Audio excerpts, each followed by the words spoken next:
Introducing Golden Healer.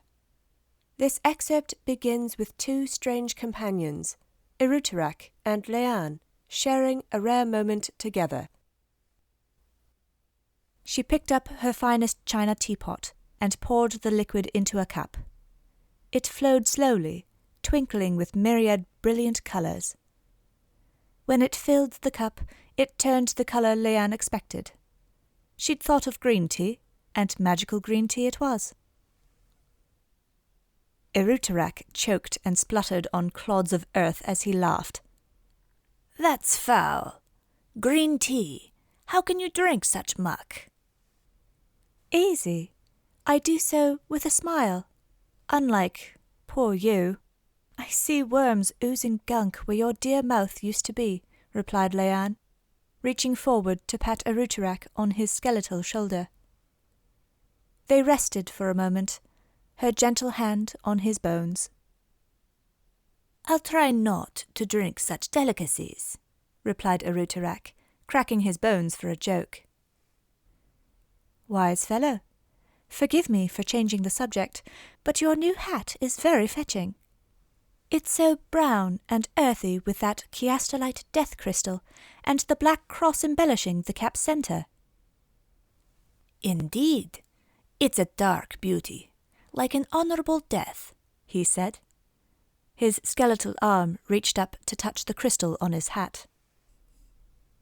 "Take heart, dear creature. Forget death and being bound to this cottage. Let us rejoice in the simple pleasures of life, which we take for granted." Leanne pointed at their sublime surroundings. Eruterak sighed. "Yes, there are times amid such tranquillity and beauty that I forget everything." A white dove landed on Leanne's slender shoulder. She turned and smiled. But the dove thought better of it and alighted on the creature's hat. It pecked away at the worms, making the creature smile. Cheeky doves, always favouring Eruterak's sunny hat. "They know who provides them with a constant dinner of worms. And who's boss?" "Huh, a boss? You? That chiastolite's making you big-headed. Oh, my days. The protectors, you, and my dearest doves are all that I and my dear cottage need. But I mustn't forget, I have news to impart. The midsummer fly is up to his tricks." "Where's that stinking fly been to this time?" asked Eruterak, leaning forward, sending worms tumbling toward Leanne's teacup.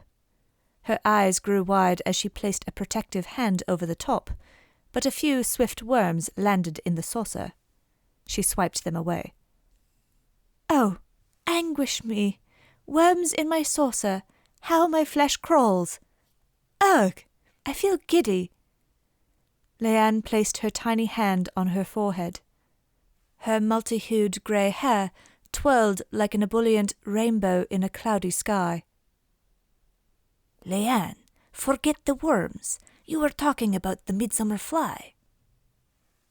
"Yes, the fly has been to Amelina's.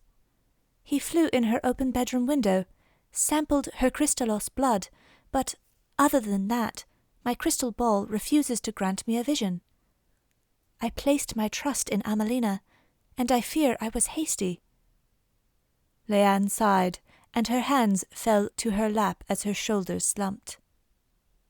"This gurgling sensation in my gut tells me that a shadow demon threatens the cottage's safety. I believe that the grasshopper and the fly are in cahoots.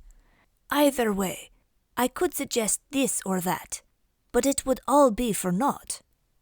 Amelina's young, and in time she will learn to value the magical gifts you've entrusted her with.